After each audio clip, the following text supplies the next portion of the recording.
Welcome to Burdock Radio. My name is Keith Gostad, and I'm the producer of this show. The things you will hear over the next length of show, which will be an hour, represent the views of Burdock Radio and the people making them. All opinions and quotations in no way represent River West Radio and are the sole responsibility of the producer, guests, callers. River West Radio is not liable for any legal issues arising from the content of this program.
All right. You're listening to Burdock Radio. My guest today is Mike Begnall, and he's on the line from Pennsylvania. Hello, Mike. Hi, Keith. How you doing? I'm good. It's good to hear from you. Geez, I think the last time we spoke voice to voice, I guess, was probably 2004. Might have been in Milwaukee. I don't know if we actually, I don't think we called each other after that. Maybe we did. Yeah, my phone's, I have a history of not having my phone paid for, so right. It's just kind of my thing. But yeah, we exchanged a bunch of emails, and we've kept up over the years, and Mike is a relatively regular contributor to Burdock Magazine, and he's also a friend of the show, and he's here today with, he's got a new book of poetry out. Yes. My new collection just came out from Salmon. Actually, it's probably still at the printer or possibly in transit. But it's called Future Blues. It's a collection of poetry. It just came out from Salmon Poetry, a great publisher based in the west of Ireland. And, yeah, it's basically out. You can order it. The links are live. We'll definitely put some links on the site for people if they're interested. And I think you had this book that you'd written a while back called Ancestor Worship, and Future Blues is kind of like, I think, if I'm reading this right, it was kind of the sequel, I guess, in some ways? Yeah, my previous collection, also published by Salmon, is Ancestor Worship. Mm-hmm. That came out in 2007. The way, yeah, I mean, Future Blues, you could call it a sequel in as much as it's the next collection, and any sort of organic creative process potentially builds on what you've done before. I think it's pretty different in a lot of ways, but you could say it's the next stage of of my poetic process. So, okay. Is it related to Ancestor Worship at all?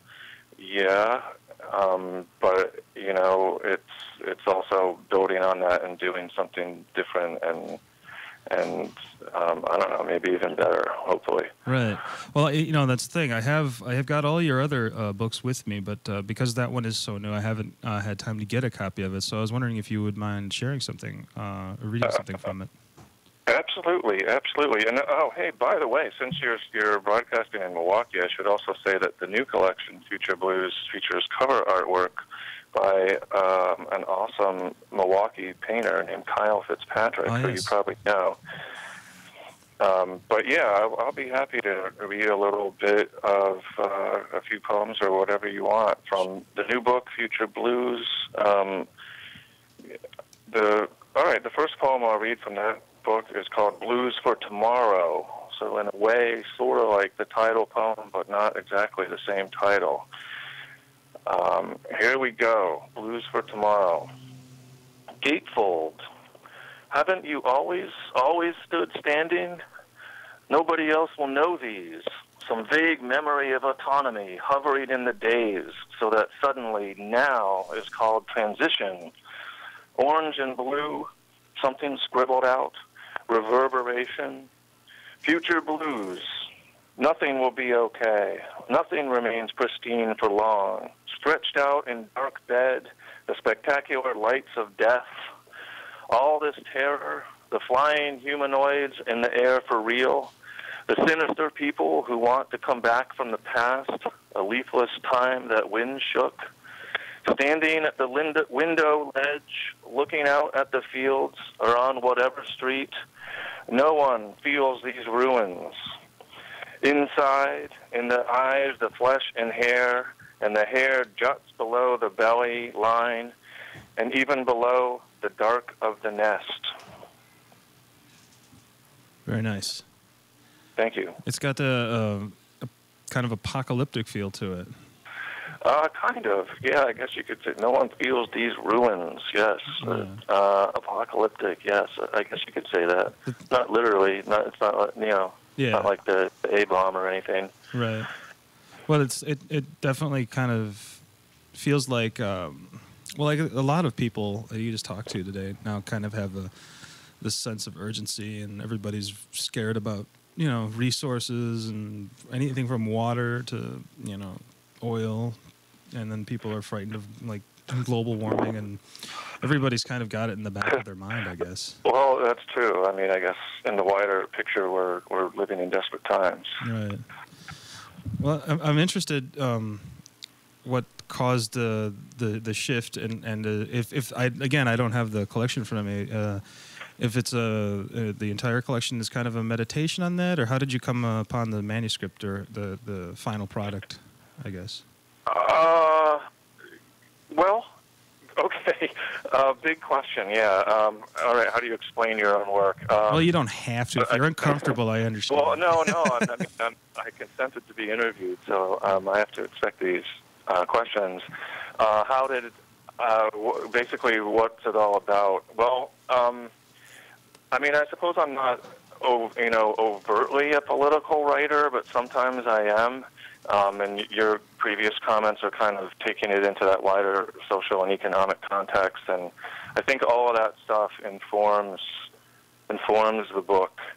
But I think it's also, it's about poetry. It's about death. It's about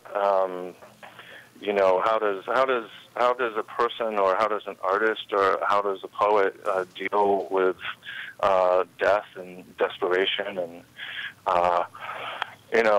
if I had to say what's the theme, I suppose it's not really the trying times that we live in, although of course that's inescapable, and so that's going to seep in. But I mean, I guess if I had to sum up the theme of this book, it would be death, which sounds grandiose and big and pretentious, perhaps.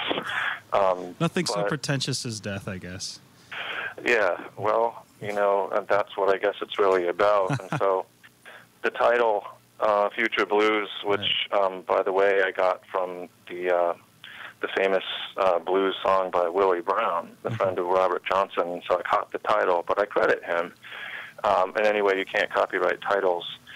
But Future Blues, well, what is the blues of the future? Well, we're all going to die, of course, and so, how do you deal with that, and how do you live your life?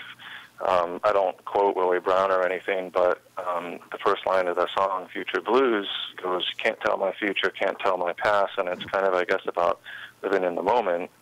So I guess all that kind of informs the poetry in this book. But I don't know. You'll all have to buy the book and see. Right on. And definitely we'll have some linkage up for people that are interested.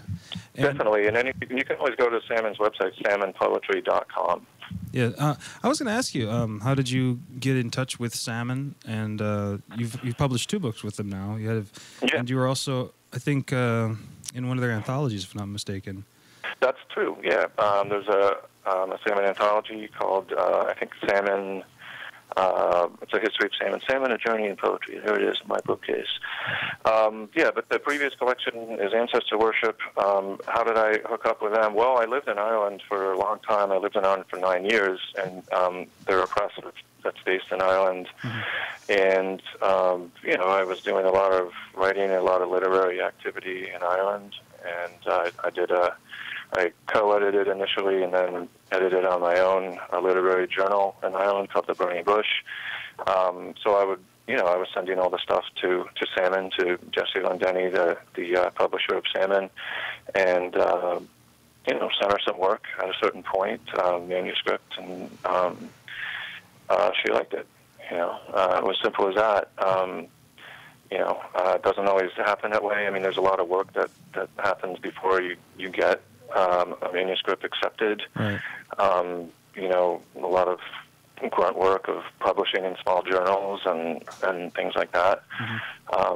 But yeah, it was really, I guess from being in Ireland and the connection with what I was doing there, the literary work that I was doing there, I guess at some point kind of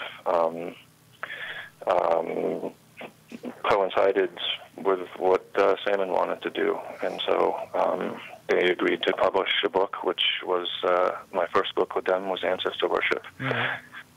Now, I was just going to ask if if you'd mind reading another one out of Future Blues before we move on to the next one. Yeah. Absolutely. I've got, there's any number, where are we, a quarter after? There's any number of poems I could read from this collection.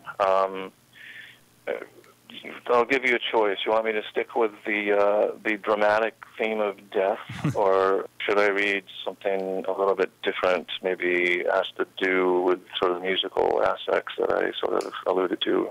Well, I'm saying we should. Why don't we go towards something musical? Okay. Because I have a feeling death will come back to haunt us at some point. Yeah. Well, it's unavoidable. So, the poets, or at least I, often, then in some way kind of influenced by the music that I like, and then I think maybe it seeps into my writing.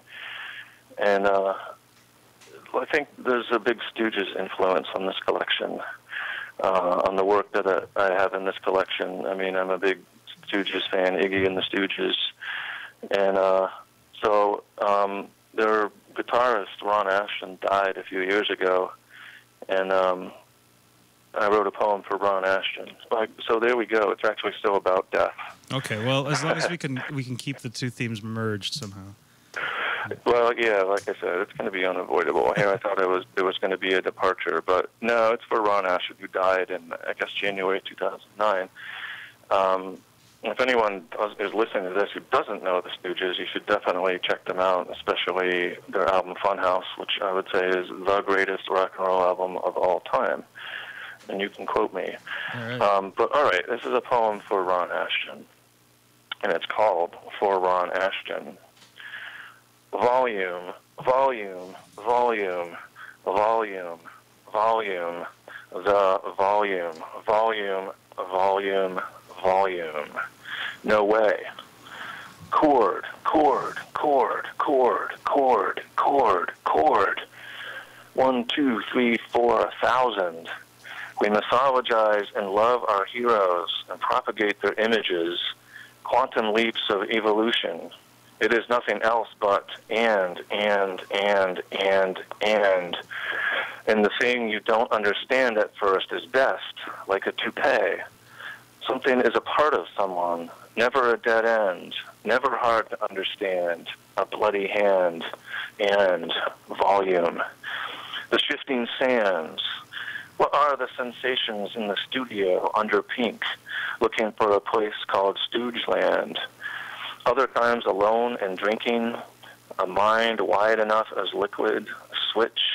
Can't ask him now of the sensation, songs of a single chord, quite other song, the true sound of metal guitar strings struck through loud amplifiers. A strange orange wind wails. A strange orange wind wails now. An orange wind wails, wails, it wails. It's 2009. The end.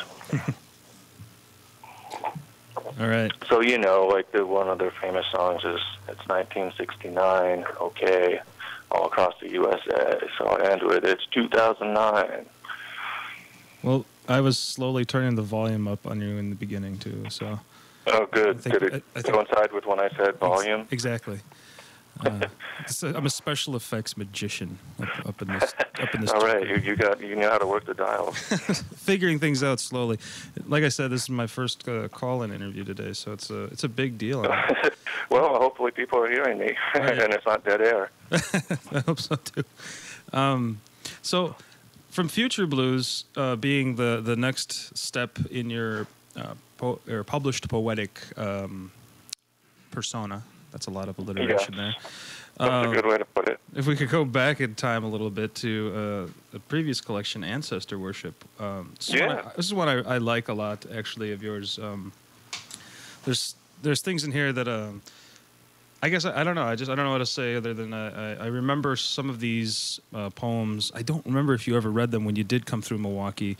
But the feel or vibe of them is like there somehow. Do you know what I mean? Like yeah, and no, I definitely would have read poems from that collection in Milwaukee. I was in Milwaukee in 2004. I read under the auspices of the James Liddy Chair. Mm-hmm. It was sponsored by a reading sponsored by the Celtic Studies program at UWM. And ironically, the reading took place on Marquette campus, though, somehow. It's just, I thought... it was at, like, an Irish center in a former church. Right. I don't know Milwaukee that well, so... It's the Heritage Center. I didn't know Yeah, okay. I don't know the geography that well, so I couldn't tell you exactly where I was. You were driving me around. Yeah, this is back so in... obviously you knew. It's back in my car owning days. So. Yeah. And what a car it was. I remember it well. But yes, no, I definitely read material from Ancestor Worship, even though it didn't come out till a couple years later. But I was definitely reading material from that book at that reading. And correct me if I'm wrong, I think some of these were written while you were living in Ireland, right? A lot of it? Most of them, if not all, actually. No, in fact, yes, all of them were written while I lived in Ireland. When did you leave Ireland again? I'm sorry. 2004. 2004, just not too long before I did the Milwaukee reading, and I think it was May 2004. Okay. And then you came back to the States and settled for a brief time. I know you were in North Carolina. I was briefly in Pennsylvania. Right now, I'm talking to you from Pittsburgh. I was in another part of Pennsylvania after I came back from Ireland, and then I was in Raleigh, North Carolina, for a few years. I actually did an MFA there in my 40s, so that was interesting. It was a good program, though. I was at NC State, North Carolina State University. They have a really good MFA program. I recommend them highly. Okay. And right now, I'm calling you from Pittsburgh, Pennsylvania. All right. I have to quick ask, they have those sandwiches with French fries on them in Pittsburgh, don't they?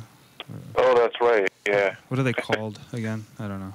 I don't know what they call it, but there's, I guess I'll plug a local Pittsburgh business. There's a sort of a local chain called Permane Brothers that they're famous for doing that. It's coleslaw and fries on top inside the sandwich on top of whatever, if you eat meat, on top of your meat. Fantastic. All right. Yeah. So aside from food worship, we've got some ancestor worship, and I just wondered if you'd like to read something. I can follow along now because I've got this book.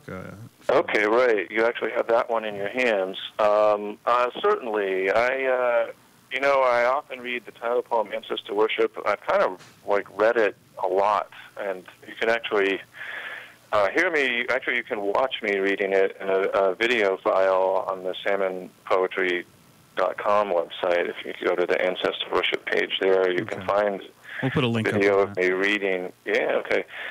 So maybe I'll read something else from Ancestor Worship. I've got a couple that I was thinking of reading. I can pick one, depending on how much time we have. Is there... I have a suggestion, if you don't mind. Oh, yeah, if you've got a request, definitely. Just trying. Old Men's Bar is one of my favorites. Okay. But we do know that there are some foul language in there, I think. Yeah. I'll deal with that. All right. There's a bad. This is what a radio station would consider a bad word in it. Well, you could always translate it into Gaelic, couldn't you? Instantly. Yeah, I could do something like that. All right. Yeah, I'll read this poem called "Old Men's Bar," which ostensibly is a writer at a bar listening and eavesdropping to people, but I don't know what it really is. But anyway, Old Men's Bar. Salmon pink walls, this fishy room, these stuffy cushioned booths. I'm tolerated. Old men pouring the water jug, whiskeying their innate suspicion of writers. Fellas in caps just shooting the crap. Can you read without the glasses? I'm furtive. If they caught me, they'd raise a shaking fist. Cotton in the ears, soaking up the pus, the excess wax of their progressing diseases. Whiskey cure, one beetle recognizes another. You from Galway? Old man to another. Pour the whiskey with shaking hand into trembling lips, slow, so the top of the glass fogs up from nose to breath. Television on, like in earwickers. The barman changes the channel to an Oprah audience scene. Blacks, says a drinker. Sexless trio in the middle of pink-colored painted walls. Dead wives, creeping stink of age, glasses of beer, raincoats, galoshes, neckties. They called him Smitty over in Manchester.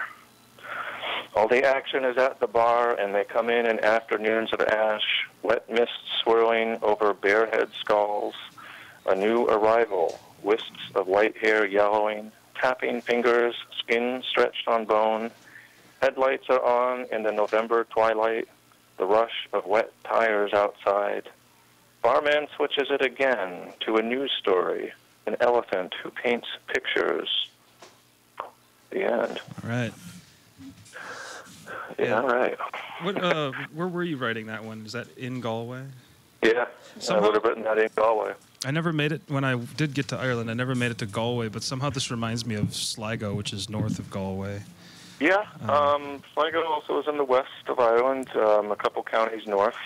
I suppose I've kind of really only passed through Sligo, but I've been there briefly a couple of times. I think it would be similar in many ways. Yeah. It just, there are some friendly people in the smaller burgs and whatnot. But this was, the year I went, it was like the Celtic Tiger was alive and kicking. Yeah, so, well, that's the period that I lived in Ireland in. It was a very, I suppose, in retrospect, it will probably be seen as a very unique time in Ireland's history. I really knew all along that it wouldn't last, and some of the sort of nouveau riche attitudes you were seeing there really irritated me at the time. On the other hand, Ireland has historically suffered the consequences of economic and political oppression, which has resulted in poverty and emigration, and in a way, it was a breath of fresh air for there to be, such an economic upturn. Right. Of course, now it's all come crashing down. See what the future holds. Yeah, it's very interesting that that change took place relatively dramatic. I haven't been back to Ireland, but I don't know what everything's like there or anything. But yeah, it's been a few years since I've been there now. I last went back in 2008, and I'm hoping to get back very soon. Maybe this year, if not, hopefully next. Especially with the new book coming out, I definitely want to get back, and I miss it. It's a great country. Mm-hmm. Well, what prompted ancestor worship, if you don't mind? Like you said, you wrote it on Ireland, and you kind of came together under this banner. I get the sense that you're sort of writing. It's very open and honest in a lot of ways. The idea of writing things that are kind of like odes to, your, I guess, heritage, and not just your ethnicity or something, but like a poetic heritage.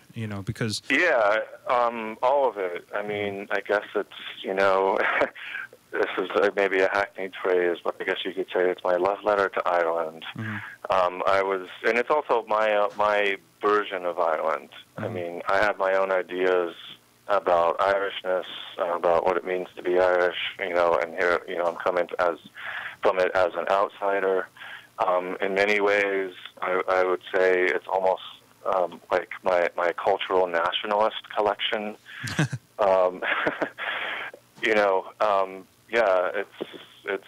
It's about Irishness, and it's about Ireland, but from a completely idiosyncratic and possibly even skewed perspective. Okay, I like I think one of the few books of Irish poems about Ireland that will have Black Alicia's quote in it. Right. Like I said before, a lot of my writing is influenced by the music that I'm listening to. Not necessarily in direct quotes, but that vibe kind of seeps into what I'm doing at the time. But yeah, there actually is a quote from Black Alicia's in one of those poems in Ancestor Worship. For those who don't know, Black Alicia's, I guess they're broken up now, were a hip-hop band from the late 90s, early 2000s, who I was listening to a lot at the time. Mm-hmm. And, I guess I'm not a rapper. I know you are, but I'm not. But, I suppose the way that hip-hop deals with sort of identity issues and cultural issues is something that I was sort of bringing to the poems in that book in my own way, and in a completely different context. Right. And then contrast that with other poems in the book, which are written in Gaelic. And I do remember that when you came to read in Milwaukee, you read several in Gaelic. And, I think there was I can't recall now. I can't recall what you read, obviously, because it was so long ago. But it was also like, it was just one of those moments of delight, because there's this time where you started to read the Gaelic, and we were joking about this before you got on the air. The idea that people just want to hear it; they don't necessarily want to know what it's about. Because it's definitely something to be said, because the language itself struggles to stay alive in some ways. Well, true. It's a minority language. Yeah. It's under threat from a variety of oppressive and post-colonial sources, right. and for economic reasons that are part of all that. It's hanging on. There's a vibrant Irish speaking community all over Ireland, whether it's in the Gaeltacht areas, the native Irish speaking areas, or among people who maybe have English as a first language but grew up speaking it, or even just learned it, especially in Galway in the West. In Galway, I could, if I wanted to, I could spend the whole day interacting and speaking Irish with people, and I could probably carry out most, if not all, of my day through the medium of Irish if I really wanted to. And so it still exists as a vibrant, living language. Right. Well, if you wouldn't mind, we could give some of that to the internet right now. Sure. What did you have in mind? I mean, I've got a few in ancestor worship, and I've got a few in the new book too. Actually, really? Future.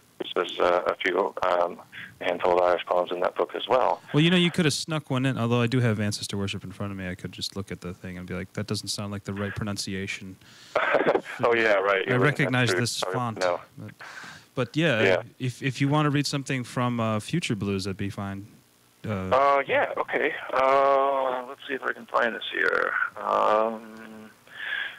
All right. I'm actually sitting in front of my computer, and I have it on the screen. The other ones I have the book for, but the book is in transit, like we said. So where am I? Okay. All right. Here we go. This one is called La Beltana Harsala, which means Beltana Day or May Day abroad. And it goes like this. Berna Rana Chama Agus Tersha Ort, Aspa Suan, no Gojachach, Ashlini Sagushucht, no Mara Janich, Riv Egg de Wangan, Riev Shomra Dorka, Agjanas Ahlasha Arkodla Risht nach Dagan. Kurian tu Lauer Noti, Lahrian Bujel Bjora, Telepishan are mute. Cat Evinio Trastamas Raja, Agbranuart, Tree Has Chuv Antranona, Tina, Shine, the end. I noticed you read that with your American accent. Well, maybe a little bit. Did they ever accuse you of having an American accent in the Gaeltacht? Yeah, people would say that. People would tell me that. Right. I tried to get over that, but it's hard to get over your native accent, even in the new language.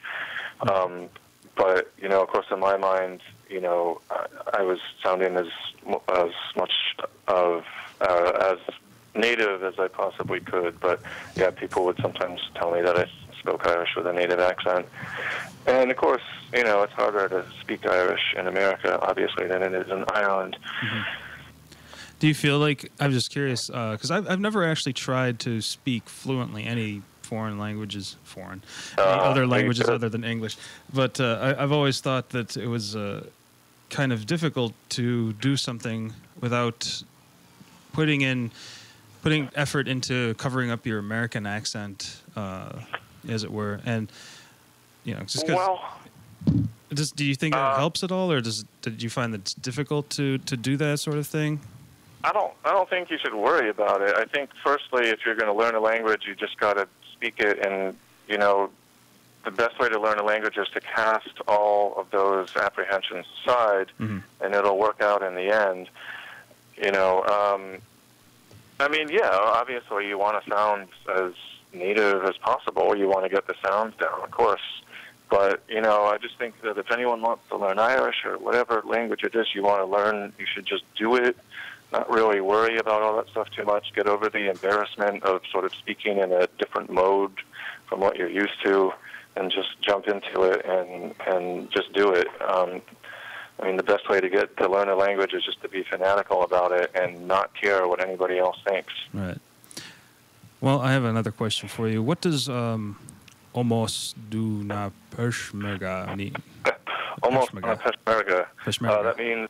That means homage to the Peshmerga. The Peshmerga are the fighting forces of the Kurdish nation. People have heard of Kurdistan and know that it's right now it doesn't exist as a real country because it was chopped up by colonial powers. Right now it lies in parts of Turkey, parts of Iraq, parts of Iran, and parts of Syria. And Kurdistan is a nation that hopefully will, you know, once again become its own country, hopefully through peaceful means. But that poem was written on the occasion. The only good thing to come out of the U.S. invasion of Iraq, which was, by the way, terrible. But the only good thing to come about from that as a byproduct, I think, was that the Kurds in northern Iraq were able to gain a large degree of autonomy. And so that poem was inspired by the image of those Kurdish activists, the Peshmerga, streaming into Kirkuk and you know, other Kurdish cities victoriously. Now, of course, there's a lot of work to be done there, and it's probably for me to say, you know, how things should go, because I have really no direct personal connection to that conflict and that situation. But that was inspired by a brief moment of triumph for the Peshmerga and the Kurdish people. Right. Because I love the idea of writing something like that in Gaelic. You know what I mean? Like, it's... Yeah. Well, I mean, right. Exactly. I mean, Irish, you know, as historically it's an oppressed language, as I mentioned earlier, and so I think it's eminently fitting to write a poem like that in that language. Would you mind reading it, perhaps? Sure. It's a short one. Let me see. Almost on the Peshmerga Kolshe. Looking through the book. Here it is. Page 62 of Ancestor Worship. Almost Donna Peshmerga. Fair na harja glasha, manan and leirosk, ag tort aya arangri, ag shul tree na schleefte, ag achau lincha doleka na leerskala, no inkorkuk, e keena ag blaima saner, truckle and near truckala ag plodu stach, came a one contossi an kos or balag, kos a near kosha, an grian asagyan. Shine, the end. Right. I was going to ask, obviously it might be just a bit of a burden to do a line-by-line translation of it, but I'm wondering about, like, because you put Kirkuk in there, so I was just wondering about that line in particular. Kirkuk, I believe, is one of the main Kurdish cities in northern Iraq. Okay. So, you know, there were these images on the news of these fighters just basically retaking Kirkuk, just, you know, pouring in trucks and shooting off their guns. So that line would literally translate, or in Kirkuk, AKs shooting into the air. That's it. Right. Truck after truck, you know, coming in. There's some of that's happening again to some degree. And, yeah. It's like a never-ending thing in some ways, I guess. Yeah, I mean, it's something, like I said, the Kurdish situation isn't something that I have a direct personal connection to, and far be it from me to say, you know, how things should be there. It's something that people there have to sort out for themselves. But that poem was inspired by that image of sort of a brief moment that to me represented progress in that situation. But yeah, it's ongoing. Very poetic and diplomatic of you, Mike. So from there, I wanted to go backwards a little bit again. I'm trying to remember the order of things, because you talked briefly about the burning bush, and that would have been right around the same. You wrote Ancestor Worship, or compiled most of the poems while you were living in Ireland, and while you were living in Ireland, you were also publishing The Burning Bush. Now, I should mention really quick, there's The Burning Bush 2 is an online sort of sequel publication to that. That's right. And I wondered if you could talk a little bit about The Burning Bush 2, and then we could go backwards towards Burning Bush or something. I don't know. Sure. Well, The Burning Bush 2 is edited and produced by another great poet, also a friend of mine, and also published by Salmon Poetry, named Alan Jude Moore. These books are also worth getting. And Alan, who was a contributor to the original Burning Bush print magazine from issue 1. In fact, I think he's one of the only maybe one or two, maybe three people who appeared in every issue of the original Burning Bush. Alan recently wanted to revive the magazine in an online format. There are a lot of online journals these days, and it's in a way probably more people read those than we're able to read a small print journal. Mm-hmm. So Alan has brought it back. I contributed an essay and some poems to it, and maybe just a little bit of insight. But it's really Alan Moore's production. But I mean, he's taken the idea of the Burning Bush and done something really great with it. And I like what he's doing with it. It's a nice, it's a really good online journal. All right. And then the publication that inspired it was yours, called The Burning Bush. And how many issues did you put out, and how long? We'll start with how long you were doing that. There were 11 issues of the print original version of The Burning Bush. I think it was 1999 to 2004. Originally, I co-edited it with yet another Irish poet named Kevin Higgins. All right. A really good, often satirical Irish poet, actually more overtly political than I am. Kevin and I started it together. It was a joint effort originally. After 4 issues, he decided to leave the magazine and do his own thing, which has turned out to be great. And so I edited the magazine on my own from issue 5 up till its end, which was issue 11. Okay. And it was during this time you actually, I think, started corresponding with James Liddy, right? Yeah, James. I mean, I think I really met James from him sending work for submission to the magazine. Right. James started sending work to The Burning Bush, and I had maybe read a little bit of his stuff, knew a little bit about him, but not that much. Liked what I knew, but when he started sending work in, and I was reading this unpublished work from James Liddy, I was really bowled over, and of course published him every time he sent work in, because that's how great he was. Mm-hmm. And from that spawned the wonderful Fresh Rift Honeysuckle Honey Juice. You edited that and compiled it, and it's a really remarkable publication.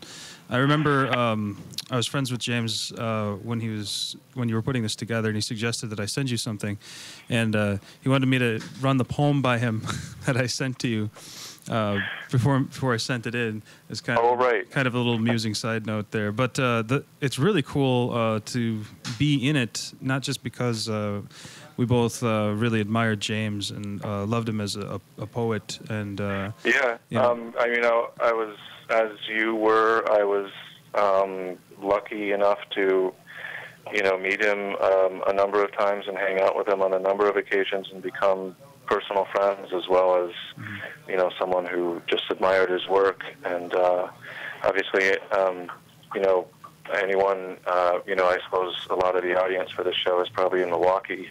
So anyone who's, met James or know James, knows how great it was to be around him and to be friends with him.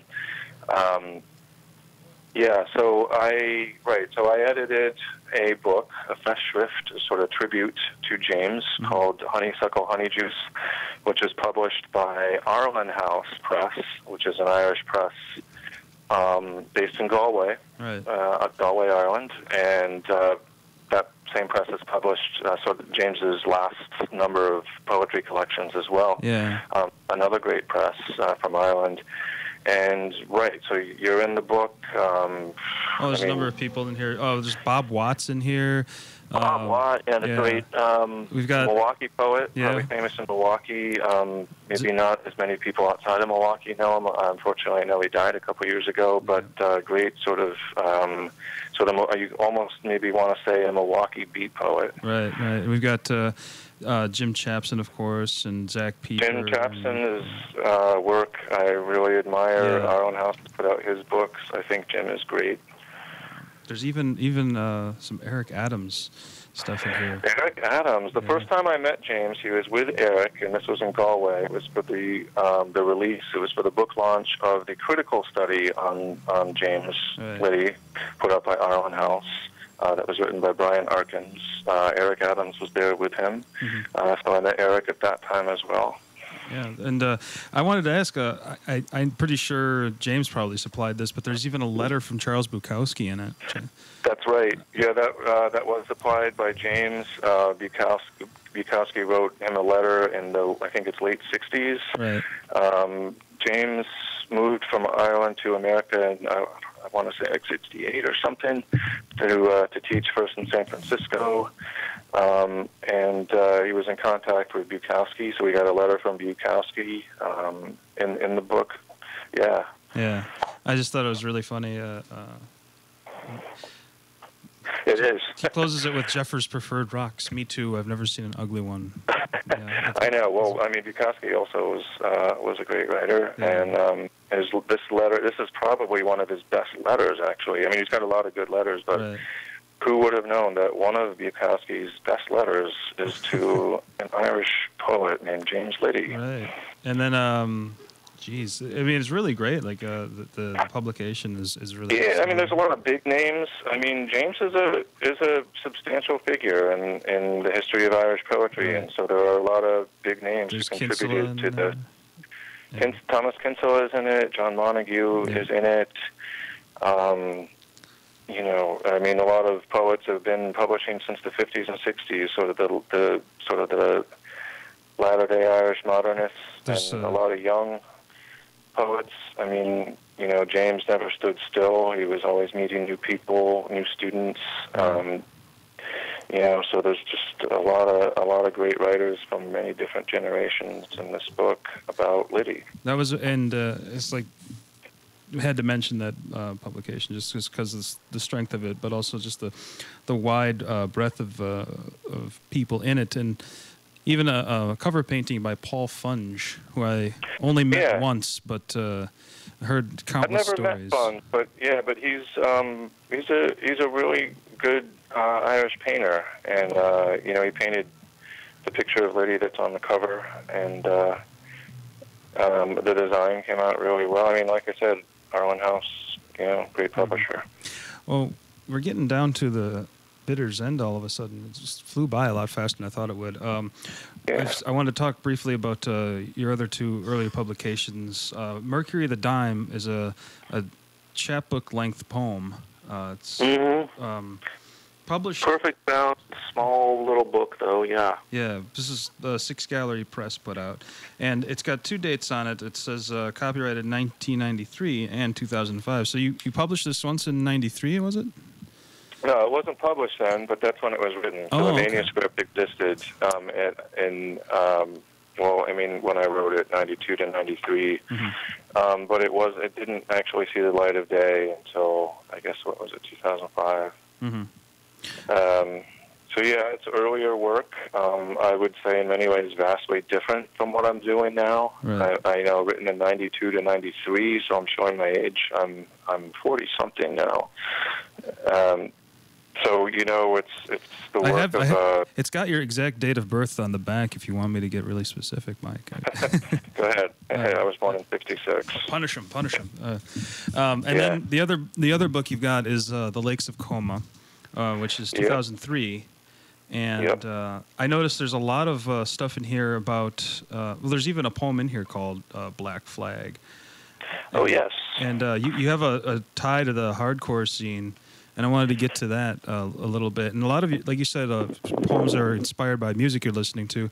And I wanted to mention that. I mean, the vibe, maybe. I'm not necessarily, writing responses to, specific lyrics or anything. But the vibe, definitely, the feel, certainly infuses the writing that I'm doing. Yeah. Right on. And then, but there's some really good, just some ties to the hardcore scene of the '80s and the punk scene that was going on at that time, and you were in the thick of it at one point, and I wanted to touch on that we just revealed my age, so when the hardcore scene was really going on, I suppose I started getting into it around 15, 16, so let's say like late 81, 1982 is really when I was getting into the hardcore scene, but that was, really the height of it. Mm-hmm. I would say the original hardcore scene, ended around, 85 or something. But yeah, I was going to shows. I was, from a small town in central Pennsylvania, but I was close enough to Philadelphia, New York City, Washington, D.C., that, I was going to shows there and seeing all of the major original hardcore bands. And so, I was a teenager then, so, I guess that's, my formative music. I like a lot of other kinds of music, too, but that's the sort of the formative teenage years. That's what I was into, the hardcore bands and the hardcore scene. Right. Well, I just wanted to mention that. And the song that we played at the beginning of the show was Magic Theater by the band Oblivion that you were in. That's true. That's a band that I was in Philadelphia that was that existed from 1984 to 1986. Around that period in the hardcore scene, when people were, kind of learning how to play their instruments a little better, and that sort of metal influence came in a little more. So we've got, some lead guitar on there. Right. By a guy named Phil Cherney. I was the drummer in Oblivion. The other members were Mark Furnish on bass, Steve Luckshides on rhythm guitar, and the singer, we had two different singers. The singer on that recording was named Dave Winter. Okay. The original singer was Todd Cody. All right. And so the first song I played was called Magic Theater, and this last one that we're going to use to play us out is Judgment Day. Is there anything you wanted to say in closing before we wind the show up? Yes. Well, first of all, thank you very much for having me on. I'm honored, really. I'm really happy to be here. And also, just to reiterate, the new book is called Future Blues. It's available from Salmon Poetry, salmonpoetry.com. Mm-hmm. Please do help support a struggling poet and a really great small poetry press. And I guess that's it. Thank you again, Keith, very much. All right, it's my pleasure, Mike. It's good to have you on. Thanks for everybody for listening to Burdock Radio, and here's a little Oblivion to play us out.